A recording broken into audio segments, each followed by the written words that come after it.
Hello മക്കളെ, ഈ നിമിഷം വന്നിരിക്കുന്നത് class 10 CBSE board exam result പറ്റി സംസാരിക്കാനല്ല, നിങ്ങളുടെ നെക്സ്റ്റ് പ്ലാനെ പറ്റിയാണ്.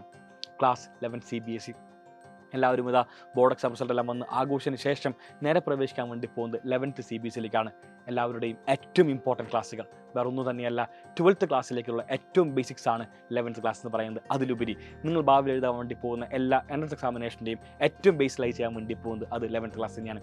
ഇത്തവണത്തെ നീറ്റ് എക്സാമിൻ്റെ നമ്മൾ അനാലിസിസ് നടത്തുമ്പോൾ നീറ്റ് എക്സാമിനകത്ത് 51% മാർക്ക് വന്നിരുന്നത് അത് 11th NCERT ബുക്കിൽ നിന്നായിരുന്നു. അപ്പോൾ മനസ്സിലാക്കി കഴിഞ്ഞു എല്ലാവരും തന്നെ 11th ഇമ്പോർട്ടൻസ് എന്താണെന്ന്. അതായത് നീറ്റ് മാത്രമല്ല, JEE ആയിക്കോട്ടെ, ഏത് പരീക്ഷ ആയിക്കോട്ടെ, അതിനകത്ത് ഏറ്റവും അധികം കൂടുതൽ ചോദിക്കാൻ ചാൻസ് ഉള്ള ഭാഗമാണ് 11th ക്ലാസ് എന്ന് പറയുന്നത്.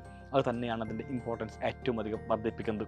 സോ 11th ക്ലാസ് നിങ്ങൾ എങ്ങനെ പഠിക്കണമെന്ന് പറയുന്ന അതിഗംഭീരമായ ലോഞ്ചുമായിട്ട് ഞങ്ങൾ നിങ്ങളിലേക്ക് വരുന്നുണ്ട് May 14th ഈവനിങ് 7:30. സോ എല്ലാ മക്കളും അവിടെ ഉണ്ടാവുക. ഗംഭീരമായിട്ട് മനസ്സിലാക്കാം 11th ക്ലാസ് നമ്മൾ എങ്ങനെ സ്റ്റാർട്ട് ചെയ്യണമെന്നും അതുപോലെ തന്നെ എങ്ങനെ നമ്മൾ സ്ട്രക്ചർ ചെയ്ത് പഠിക്കണം എന്നുള്ള കാര്യമെല്ലാം തന്നെ. സോ മക്കളെ, bye, thank you and signing off Afnas from Xylem Learning.